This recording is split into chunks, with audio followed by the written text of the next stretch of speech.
You're tuned in into Power Moves with Amaya, the podcast where bold ideas, real stories, and unstoppable entrepreneurs take center stage. I'm your host, Amaya Eden, and we're here to drop gems, spark action, and help you make your next move your best one. Let's get into Power it. Moves with Amaya, and today I'm so excited to have Corey Sierra here from All That A Latte. Okay, first of all, I love the name. Yeah. It's so cute. Who came up with it? Oh man, that was all my wife Jackie. Jackie came up with the name.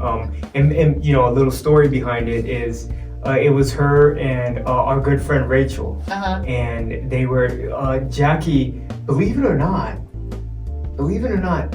had dabbled in the podcast arena. Really? Whoa, man, now we're going deep in the weeds. Wait. Sorry. I didn't even introduce you. Can you go ahead and introduce yourself to the speakers so we can get into that story? Yeah, absolutely. I'm sorry too. I'm ready to dive right in. So, my name is Corey Sierra. I am the co-founder of All That A Latte. We are a mobile coffee catering service out here in Las Vegas. We do private events and conventions, expos, trade shows, corporate events, employee appreciations, birthday parties, weddings, things of that nature. Our whole concept is we bring the coffee house to you. Oh, I love that.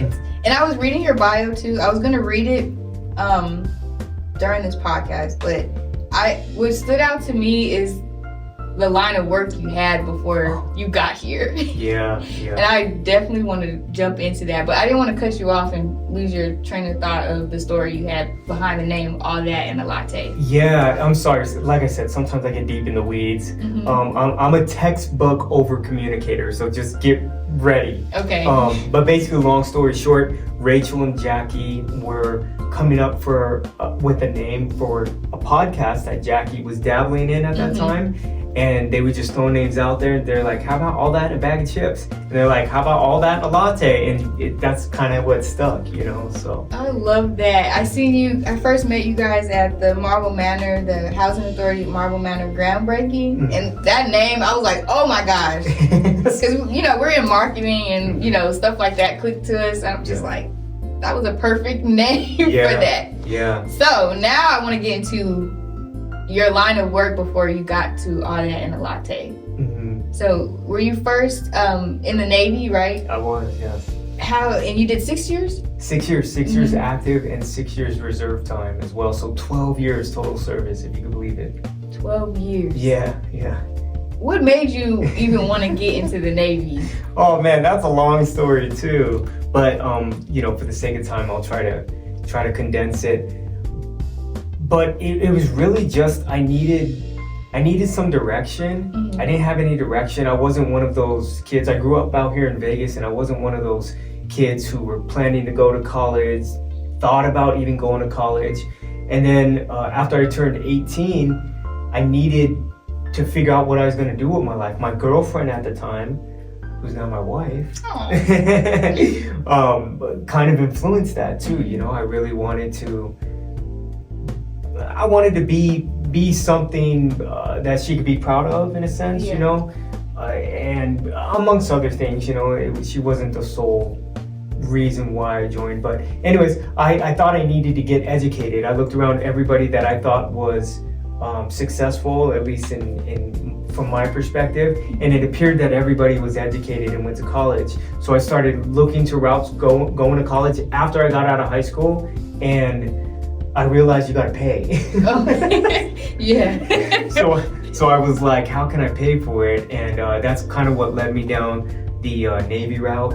And it's kind of funny, like just not even trying to. I do come from a lineage of military family. My grandfather was in the Navy, my dad was in the Navy, and then I was in the Navy, but I didn't join because like I wanted to follow this long line of sailors. It just was more of a coincidence, and I needed to do that. So that's what led me to the Navy. Yeah. Nice. Yeah. And then after the Navy, you became a firefighter, right? I did, yes. For how long? Yeah, I was a fireman for 13 years. So I know that sounds crazy, and you're like, oh man, Corey, you look so young. You're so young. She was just asking me how old he is. she just asked. That was actually wishful thinking. I was hoping you were thinking that. I don't know. No, so I did reserve time and firefighting at the same time. So I basically did both at once. Oh, I didn't know you could do that. Yeah. So the reserves, you're 1 week in a month, 2 weeks a year is when you go into do your military time. At that same time, I was still working at the firehouse as well. But anyways, yes, what led me to firefighting was, to be honest, I didn't like the Navy. Yeah. I didn't like it, and not because I didn't enjoy the culture or what we were doing, the missions and stuff like that. I didn't enjoy my job.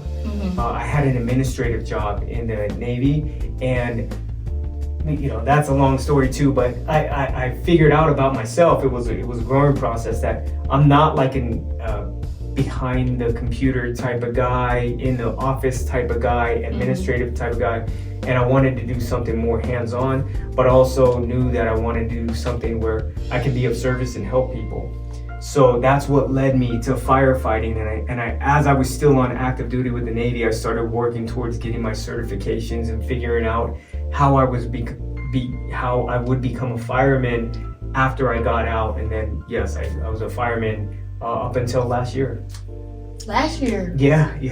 Now I'm a full-time entrepreneur, so.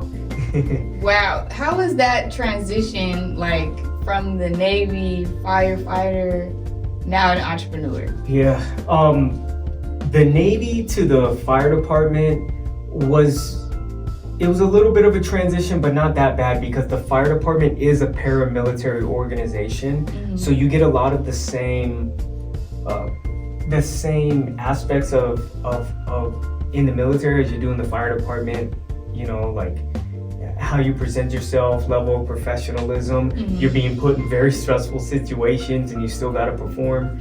So that transition wasn't too hard. And I guess in some aspects, entrepreneurship is a lot like that as well. You're in positions that you're in stressful positions and you got to perform, but the big difference for me is that I didn't know anything about coffee when we started this. Jackie did, my wife. She's the coffee connoisseur.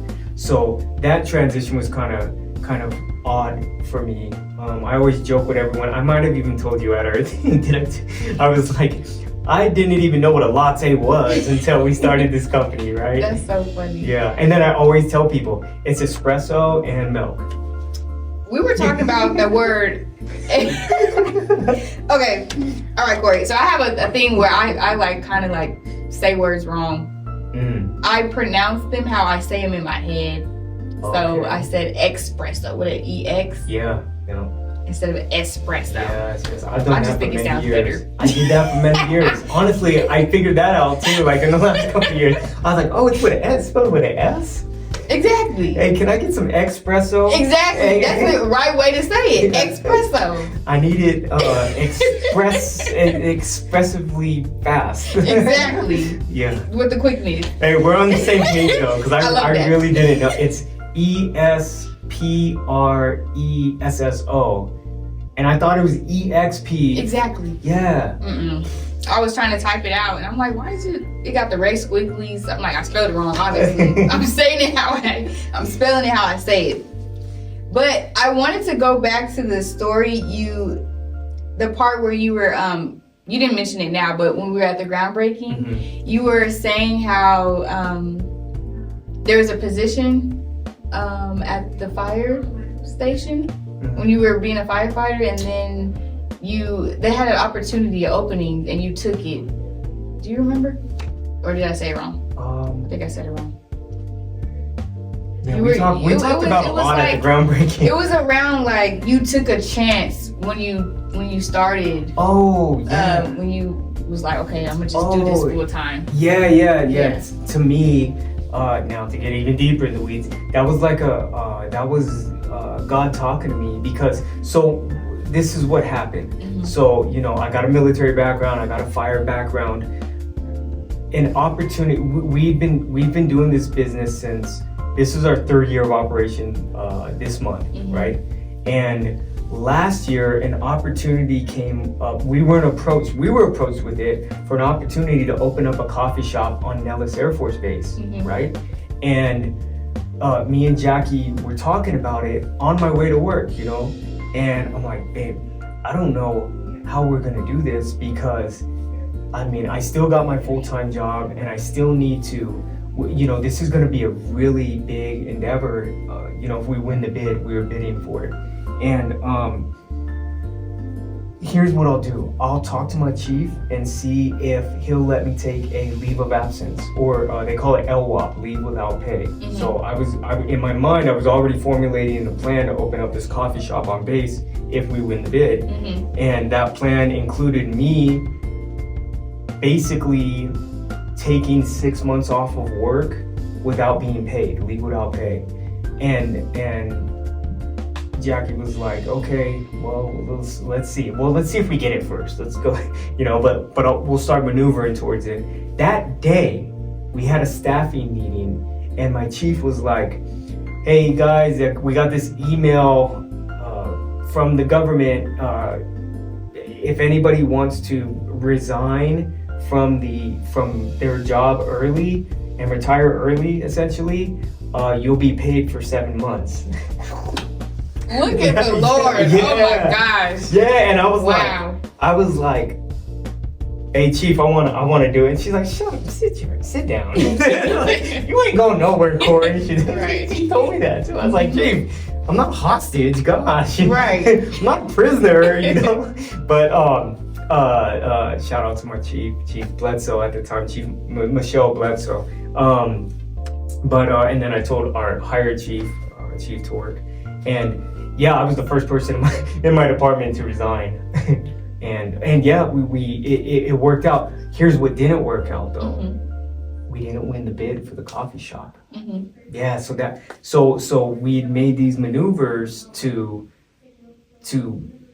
get to the next level, and it didn't work out. And I remember I had a conversation with my daughter in the truck. She said something along the lines of, what are we gonna do if we don't get the coffee shop? I said, I don't know. But I said, what I do know is whether we get the coffee shop or not, it's not gonna stop our growth. That's what I do know. I can vouch for that. I can guarantee that it's not gonna stop. This train is gonna keep on rolling no matter what happens, you know, just like trains do, you know, they don't stop. And I think that was reassuring to her, but also was reassuring to me. So yeah, back to what we were talking about. That's how that happened. Basically, the official program is called deferred resignation, and yeah, I was able to transition into full-time entrepreneurship and still collect a paycheck for 7 months afterwards. Now we're transitioned fully on All That A Latte. Wow, that's amazing. And I brought that back up, excuse me, because I wanted to bring up the fact that as entrepreneurs, there's risks that we have to take. And it's scary. I'm pretty sure y'all was like you said, you don't know how it's gonna work, but you have that mindset, it's going to work. Yeah. Like, how do you determine, even being a startup 3 years, how do you determine like what risk to take, or what's good? Like, how do you make those type of decisions? Dang, Amaya, that's a great question. That really is. I think the short answer is you don't know if it's gonna work out. You never 100% know. I revert back.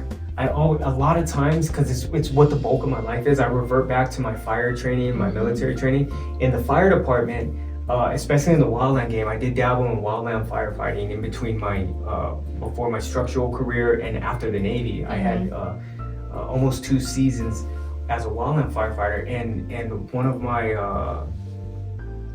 squad bosses said that we take calculated risk, meaning we understand that there's a probability of not being successful.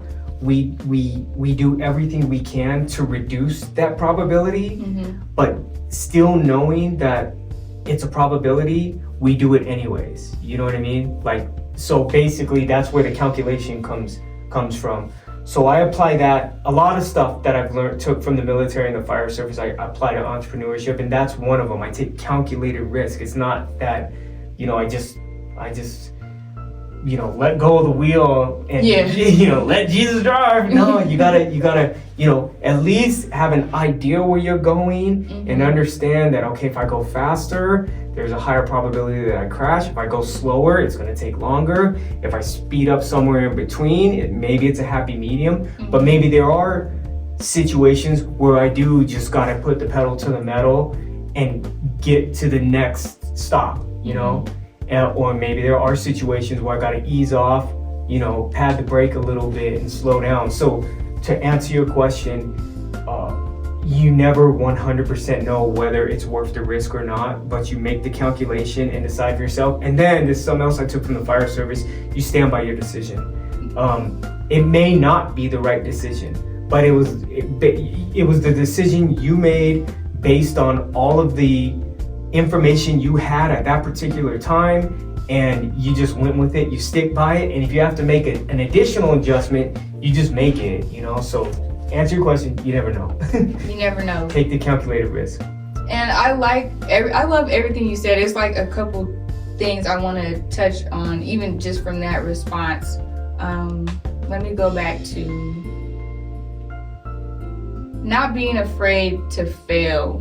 I think as an entrepreneur and a small business owner, we get so caught up in like wanting to do everything perfectly and not fail, because it's like this business is your baby and you care about your clients and the people that you serve through your business, and it's just like sometimes we have to fail and things don't go, even if you did everything right, things don't go well too.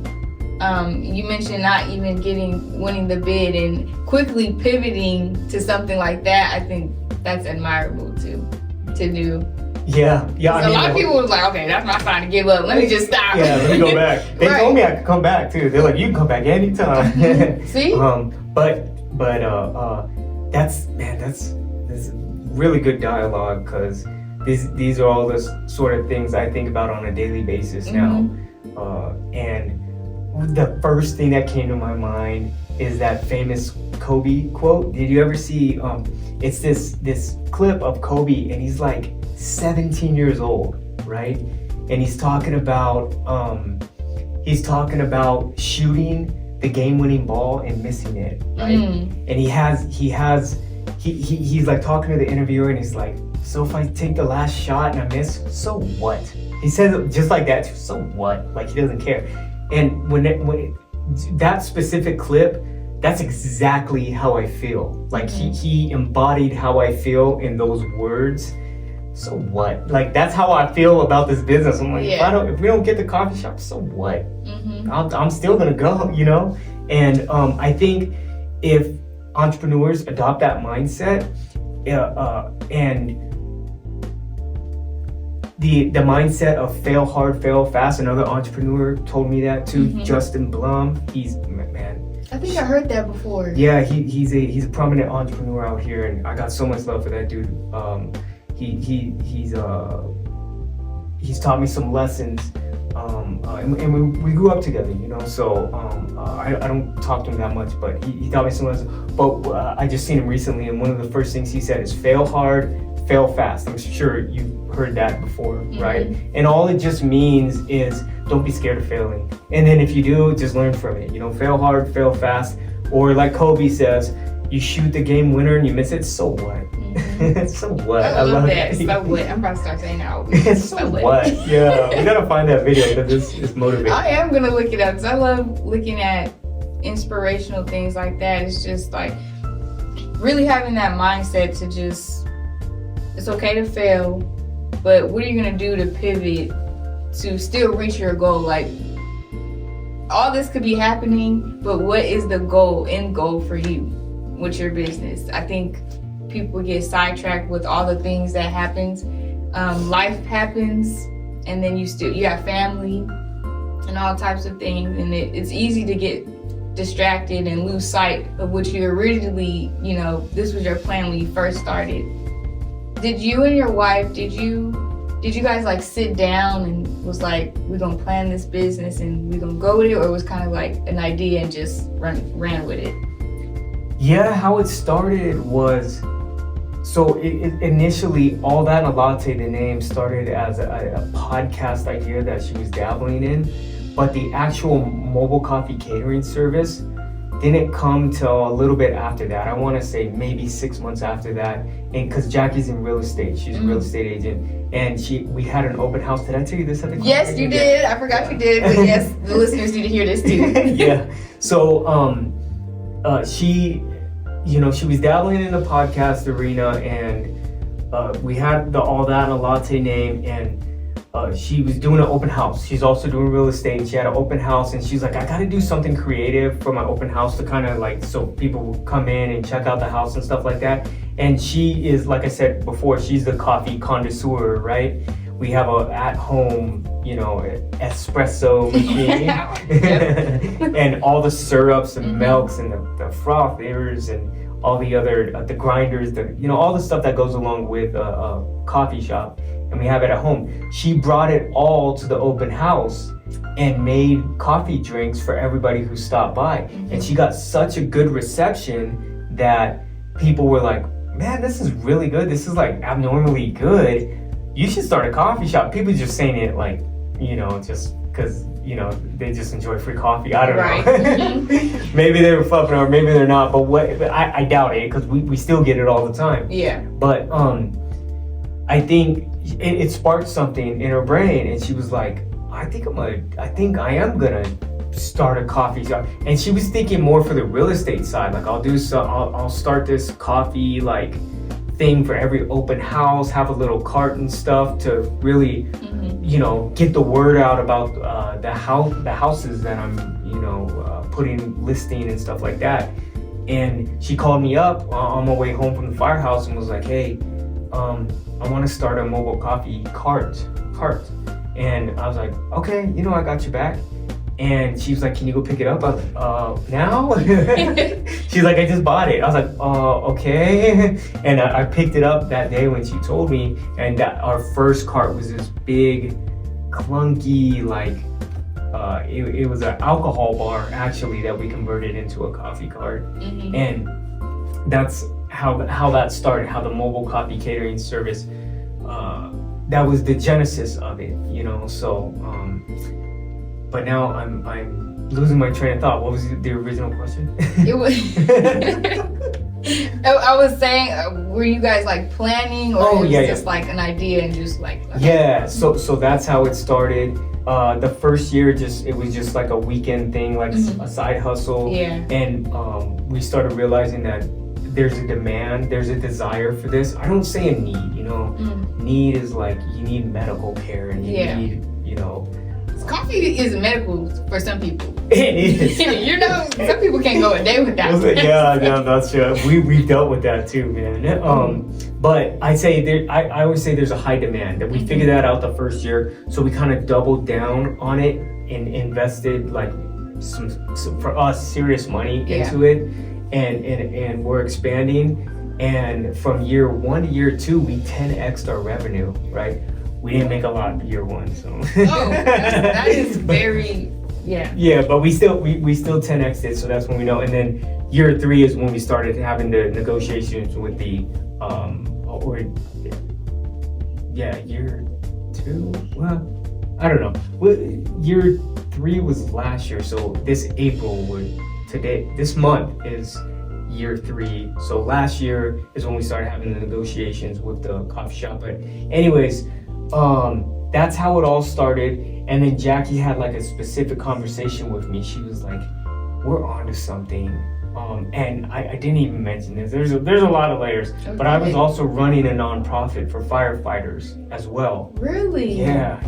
On top of that? On top of all this, man, I be doing a lot. Wow. Yeah, I'm learning how to not, because like you can't be everywhere at once. Yeah. I'm just learning it, But yeah, I'm very proud of my nonprofit work, but we'll save that for a separate podcast. Okay. But it was a nonprofit for volunteer firefighters. There's a big need in that community. Wow. But And well, Jackie had a conversation with me. She's like, you do all this stuff, all these people. When are you gonna do something for us? You know, she didn't say it in those words. Yeah. That was the message. She said it a lot more gracefully and tactfully. And when she said that, there was no arguing. Like, she was right, you know. Going to the firehouse and doing, you know, this nonprofit work. I was doing some other like side stuff. I was still helping her with our weekend side hustle stuff. And when that happened, that's where I'm getting to. When that happened, and I said, hey, I got to transition out of the nonprofit because I am the founder. I am the executive director. So I got to transition out of it. So give me till the end of the year. This was 2024. Yeah, 2024. And in 2025, I went all in. No, 2023 and then 2024. I went all in, and then 2025 was the coffee shop stuff, you know. But when that happened, when I really started going all in, that's when we really sat down and wrote out a business plan. We put together a strategy to hit our benchmark and our goals, and that's when we actually, you know, planned it out. I love that. That's such a beautiful tie-in. It's like you have this partner that is supporting you, and how is that working with your spouse? Because, you know, everybody can't do business with, you know, their spouse. They don't work out like that sometimes. So how is that? It sounds like you guys have like an understanding, even though she's doing real estate. Like, how is that balance between, you know, this is my wife, this is my business partner? Yeah, it's definitely a balance. It's a challenge, but it's another person told me this, I forget her name. I think it's Elizabeth. I met her at an event, but she was like, this is the best way to do it. When both you guys are on the same page, but you gotta get it right, you know? And it's just constant adjustments, and it is a challenge.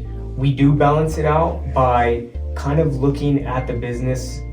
This is how we tackle it. We try to tackle it like an actual 9-to-5 job. Yeah. Meaning from 9 o'clock to 5 in the afternoon, I'm just working on whatever we have to work on, whatever it is, you know, invoicing, networking, sales, marketing, administrative work, door knocking, fulfillment, restock, everything that comes along with it, you know, team building, all that stuff. We try to do it between 9 to 5. After 5 o'clock hits, we shut it down, and we're family. We're husband and wife. You know, we're mom and dad and all that stuff.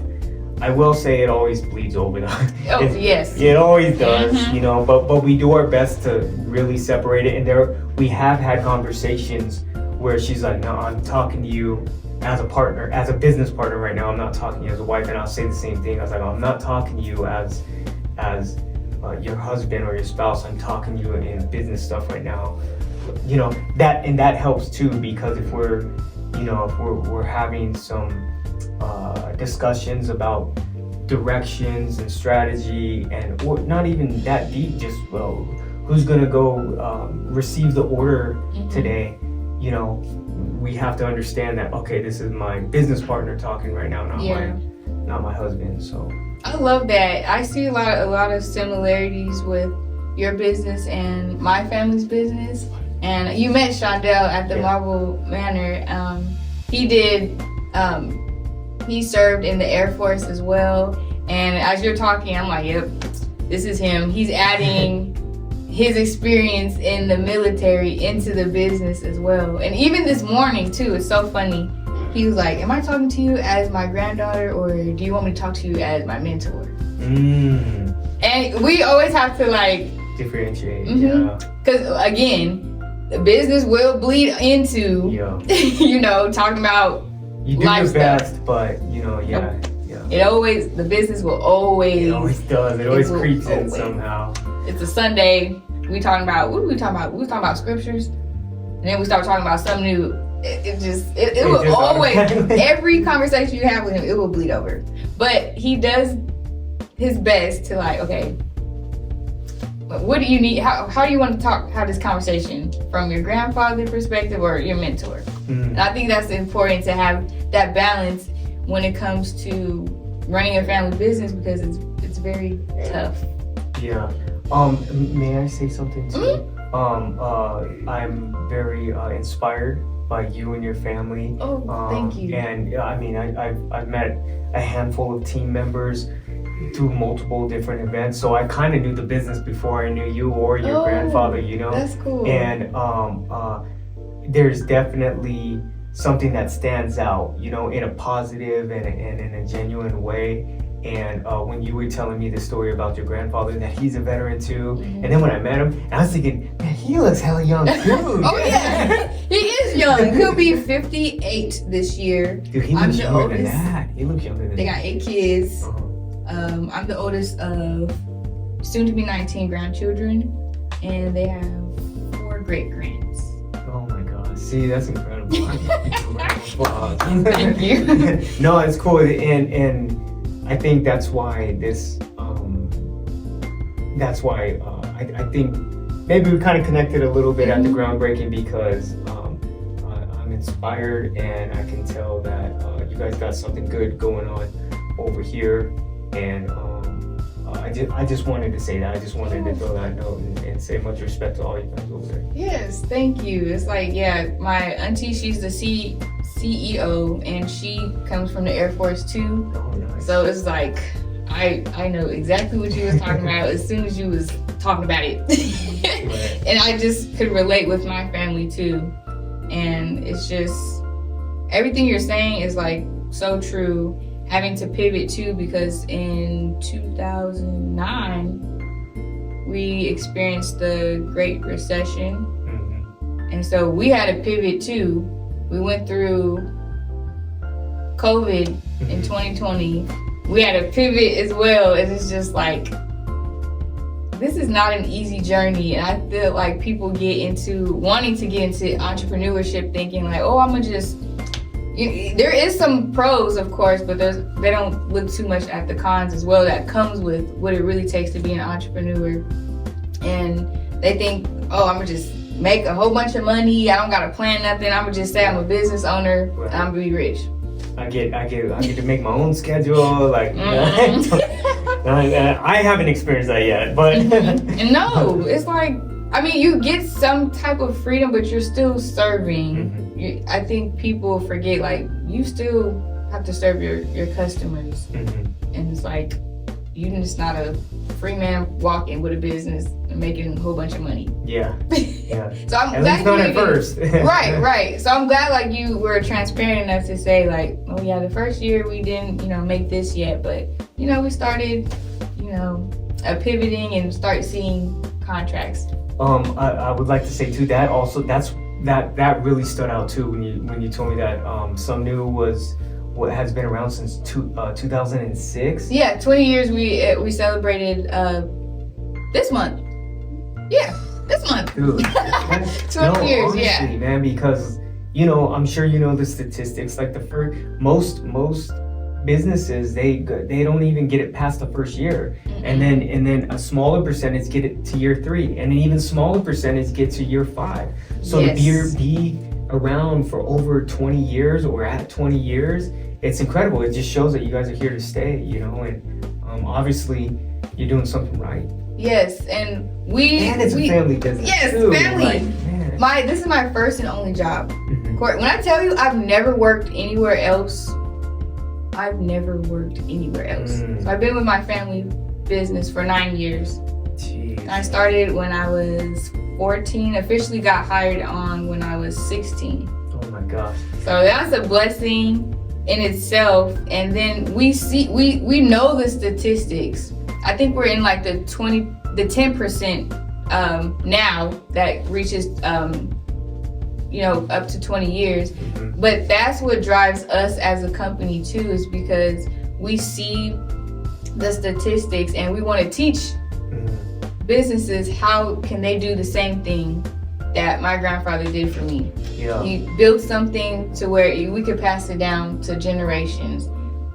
That's what we're all about, teaching small businesses how to survive the things that comes with, like, crisis that comes that didn't nobody see coming. Yeah, global pandemic and stuff like that. Global recession, or at least a nationwide recession. Yeah. Yeah, like even the laws, and you know, we ain't gonna get into the presidents. Yeah. But even stuff like that, how to set yourself up to, you don't have to worry about that because we've mastered our system, which we're teaching other small businesses. And it's just, that's what it's all about for us. The generational aspect and having something to teach and have so they can follow our steps too. That's even more exceptional when you say that this is the only job that you ever had and you've been working since you were 16, because you specifically, I noticed too at the groundbreaking that you have a level of professionalism and you carry yourself in a very professional manner, I guess, for lack of better terms, and you're a product of this. So everything you got is from this, you know. I mean, you met me before I joined the Navy. I was, you know, I'm not even that professional right now, but you know. And then I had the fire service experience, and then you know, I have had jobs growing up, so I've had a wealth of like different stuff, and mostly what not to do to kind of learn, you know, everything I know now. But you're presenting yourself in such a very inspiring way. And it's all comes from the family business. So you guys are doing something right. It's just more evidence that you guys are doing something right over there. So thank you. I really appreciate that because I came a long way too. Because when I started in high school, if I was a minute late, they will send me home.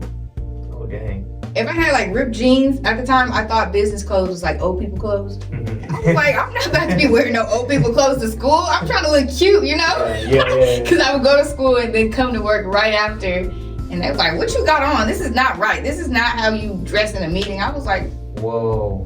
No, they were tough on me, which good. I could seriously appreciate now. Yeah. I feel like if it wasn't for them being as tough as they were when I was younger and having to work for my positions, because I get that a lot, like, oh, they just let you do that. No, they don't. They do not. They are harder than me than anything.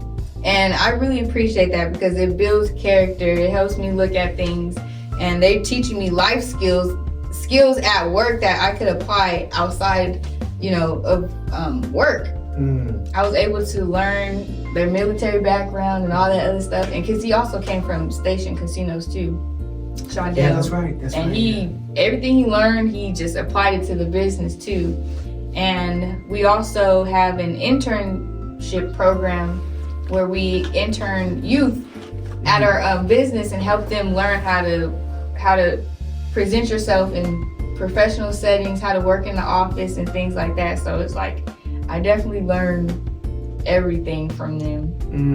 And what I'm grateful for too, Shondell was like, I'm not forcing you to be here.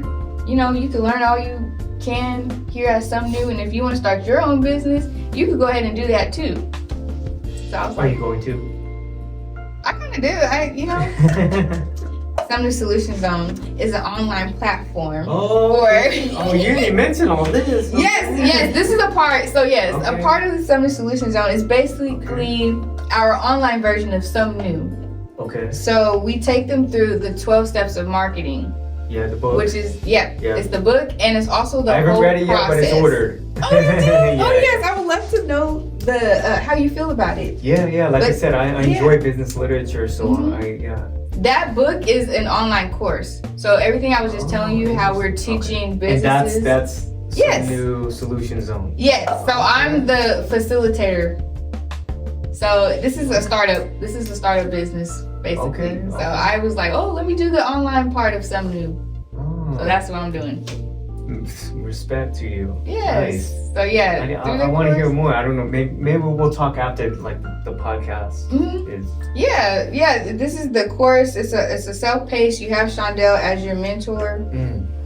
You go through the videos and worksheets, and it's breaking down your business it's the same process that some new marketing uses, and that's how we're 20 years. So we're teaching literally people that want to start a business or people that already started a business and want to get back on track, how to do all that through the Some New Solutions Zone. Interesting, very interesting. Yeah.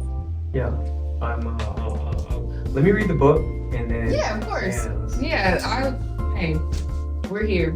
We're not going nowhere. We're here to support you and people like you. And I'm just really grateful that you took your time here to share your story, because the different people that I interviewed, they got like their ranges of their level they're in. Mm-hmm. So I'm glad to talk to you and have these type of like real conversations, so people know what it is to come into entrepreneurship and like the real stories, and not just like, oh yeah, I made $1 million this night. Yeah.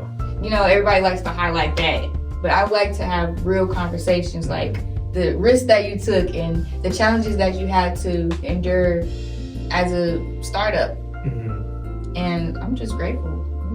Thank you. Yeah, absolutely. I think you know we still have a long way to go. You know, technically we're just crossing that past the startup phase into the growth phase, really. Yeah. And I've truly only been fully on board for 12 months. You know, when I left the fire department, so we still got a long way to go. But I mean, we have some very exciting and encouraging and what's the word I'm looking for? Prospects, I guess. Yes. Prospects that can really work out in our favor, you know. So we'll see how it goes. I mean, I already know how it's gonna go. I just don't know when. You know what I mean? Yeah. And like Brittany, she introduced us to you. She's like, they're one of our vendors now.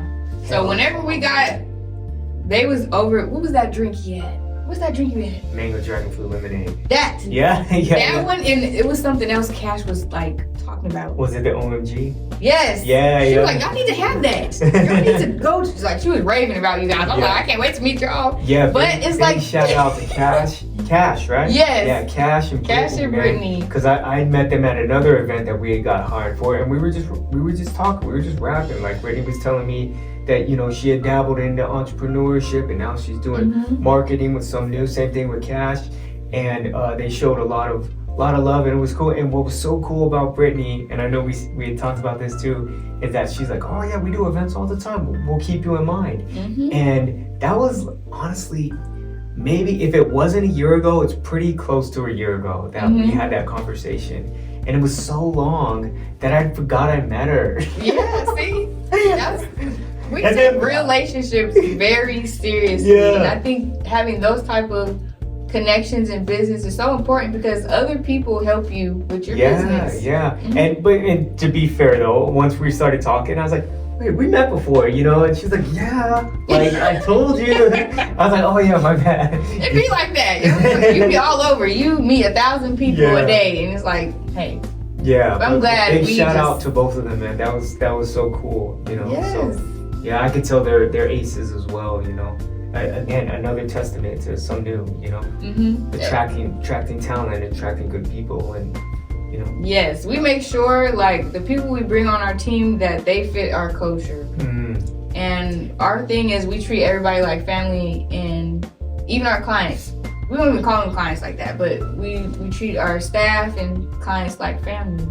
Do you mind if I ask, how do you do that? How do you ensure that they fit inside your culture? Is it just like a bunch of interviews, or is it a trial period, or maybe you know, I don't know, a physical agility test? That's another firehouse term. I feel like now, we're able to, we look at your character. It's good that you have skills and all, but you have to be teachable. You have to be a team. You have to play like a team. And it's like, I got to a point now where I've seen so many teams come out in and out our company. It's like, I know you won't last a week. Or not. We don't even let it get there. Like in the interview, we could tell. Yeah. We could tell. I'm like, nah. You probably got really good about reading reactions body movements, Yeah. words that people are saying. You could probably tell through somebody's just kind of fluff, you know. Like, and even, I mean, I'm not saying we've hired some people that we later did find out they're not fit for the company, but it's just like, for me as an heirs, I have to pay attention. Like, you're not about to come in this company and tear down my family's business with your attitude, or you don't want to be a family. You don't fit the culture. You're not gonna build down what my grandfather built, and it took so long to build up. It's hard work. So I think it's just like quickly identifying, like, I don't think this ain't gonna work. It's like you could feel it. I do feel it. Like, we have a great team right now. Like, we are good. Yeah, I can tell. We're good. That's helpful though, because these are the kind of things that I'm really, my ears perk up about, because this is the headspace I'm in. You know, I'm in my entrepreneurial season. I'm in my growth season for the business. So I love learning how other businesses have gotten past these hurdles, because Jackie and I are exactly the same way. We're very selective on who we bring into the team and make sure it's a good fit and make sure they fit the culture that we're our culture is not even 100% established yet, but we're building it. We're building it, and we know where we want it to go. Yeah. So that's why I asked those questions. Yeah, and what I've learned too, I didn't know all what they've done at the beginning, but I know, like, they took time to say, like, how do we want this business to operate? And we're an employee-led company. So my grandfather and my grandmother and auntie, they made sure, like, they weren't the face of the company. They wanted to share that with the employees and make us feel empowered. So we were able to give ideas and give suggestions and have that within the company. It's not like, oh, he's a CEO, this is what he says goes. Yes, he sets that foundation, but they also give us room to exercise our ideas and actually, versus like if you go to Target, if you would give a suggestion, they're not going to take it. Yeah. You know, like, you know, corporations like that, where we have that environment to openly express ourselves and show our talents and not have to shy away. Like, we encourage people, like, if you got an idea, tell us. If you see like a system that works better than what we're doing now, let us know. And it's just that type of environment allows us to be our best selves. That's what I've noticed with our company. I like it. I love you sharing that, man. I wanna. That's definitely where we're going with all of our stuff too. You know, Jackie just said recently, literally like this week, she's like, no, like she was trying to basically describe something to me about where we want to take our marketing campaign, and she's like, the baristas are the brand. You know what I mean? And what she meant by that is the baristas should be the face of our company, even though, you know, team members change and stuff like that. People, you know, pivot into different stuff or other careers and stuff, but that doesn't mean that the team members can't be the focal point of what we're trying to accomplish, you know. It was great meeting your nieces too. I didn't mean to cut you off, I'm sorry. It was great meeting them at the I seen them working. It was just cute. I just loved it. That was Sin in Asia. They're now to be 100%. They're not my blood nieces. We got to, you know, when you know kids since they were kids, and because their dad and mom, Rachel is actually who came up with the All That A Latte name. That's their mom. Really? Yeah. So Rachel and Sean. Big shout out to my boy Sean. He's got a third kid too, who's in South Dakota right now playing football. But he's they're our friends. So we've known Sin in Asia since they were little ones, you know. So I look at them like nieces, you know. The same thing with we got some other baristas that work for us too, that I look at them as nieces as well. Jaslyn and Jess Marie, and of course my blood daughter works for us too. You know, that's amazing to be able to just expose them into entrepreneurship. I don't think it's ever too early to do that. Yeah, so we have 2 daughters. My oldest is 16, and then my youngest is 13. And the youngest really wants to dive in more. She's just 13, and she just turned 13. But well, actually today she turned 13. Today's her birthday. Yeah, we're going out after this. Happy birthday, Callie. Happy birthday. But she really wants to get more involved like her sister, but she's just a little too young right now, so we're working her in where she can. And me and Jackie have open conversations in front of them about where the directions we're trying to take the business and stuff like that, and it's for the exact same reason what you just said, just the exposure to understand. I mean, we'll support them whatever they want to do, but if at least now they know that starting their own business is an option, because they're watching us go through it, and they've seen how far we've come so far, and then they're going to see how far we keep on going and growing, so yeah, it's never too young. I agree. Yes, that's so important, because when my grandfather would bring me to events, I'm like, what are we here for? I didn't know. Yeah. It was years, he was asking me, do you know where you are? He would ask me that 5 years in a row, and now I finally understand what he was planting seeds for me, and I was just like, oh, thank you for showing me that, because I didn't know what you were showing me. Yeah. So that's really so great cool that you're doing that with your daughters and your nieces and things like that. That's amazing. It goes a long way. They will definitely cherish you when they get older. Yeah, well, that's the plan. Hopefully it works out. Like I said, maybe they're not going to choose that route. That's okay too. Maybe one of our baristas, he knows for sure that because his dad is in entrepreneurship as well, and he's not leaning towards entrepreneurship specifically. It's hard. He wants to. He's leaning more into trade work. He wants to do trade work, and like I said, it's okay. Like the fact that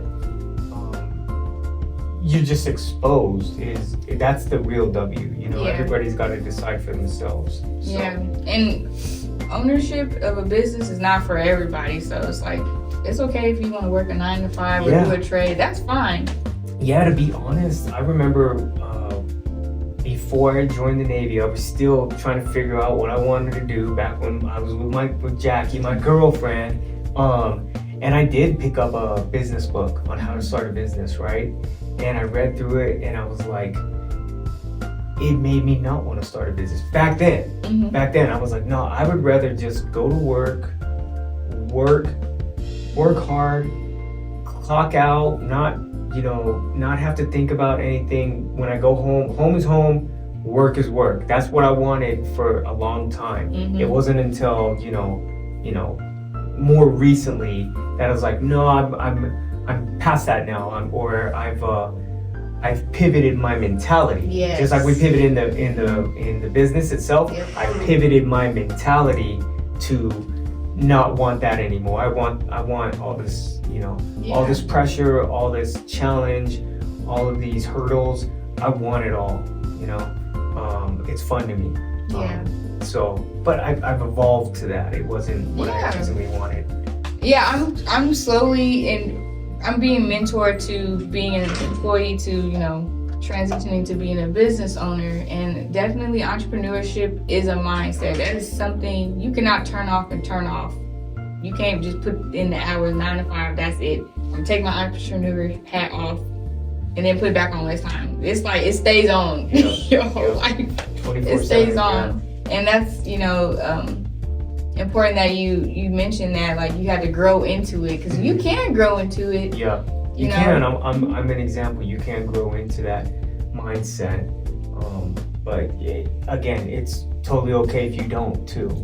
Exactly. As long as you're finding fulfillment and value and purpose in whatever you're doing, that's what matters. Yes. That's more important than what you're doing. It's what you're doing has all of those elements. Yes.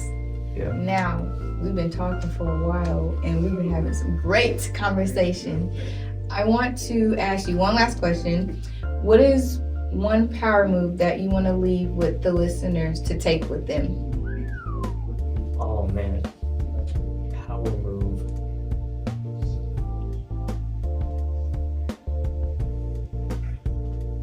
Can I take a quote from someone else? Yeah, of course. Now, this is the question this is what I regularly ask at the end. I should have sent that to you, but No, that's fine. yeah. A power move. Okay. I'm not gonna use a quote. I'm taking from someone else. I'm not gonna say so what like Kobe. But I will say this. I think a powerful move is to embrace the unknown. Embrace the unknown. I think a lot of people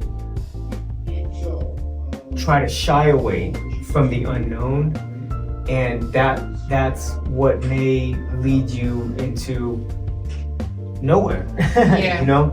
But if you chase the unknown and embrace it, you may find that you are an entrepreneur, or you are leveling up, or want to level up, or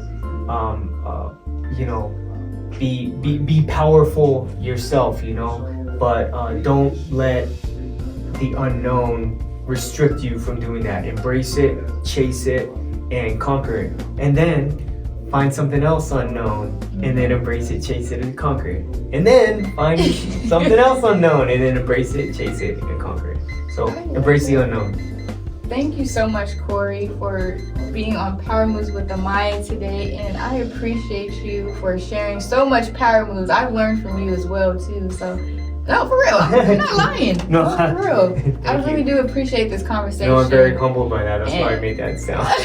And I know the viewers have learned so much from you as well. So let them know where they could reach you so they can stay connected with you. I will also have your information in the comment section so that they can stay in touch. And get them a latte. Yeah. Yes, get you a latte. Book him at your shows, your weddings, anything. Yes. Private events, convention, expos, trade shows, employee appreciations, corporate events, bridal showers, gender reveals, all that in a latte. You can follow us at all that in a latte with underscore in between each word on Instagram, and then the website is allthatinalatte.com.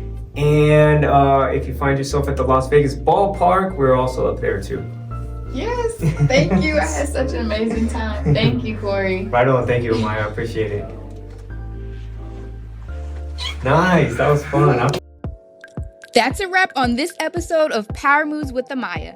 I hope you're leaving inspired and ready to make your next move your best move. Don't forget to follow us at Some New Solution Zone on Instagram, Facebook, YouTube, and LinkedIn for more gems, updates, and behind the scenes. And if you like what you heard, go ahead and subscribe, share, and leave a review. We love to hear your thoughts. Until next time, stay bold, stay focused, and always stay in the zone.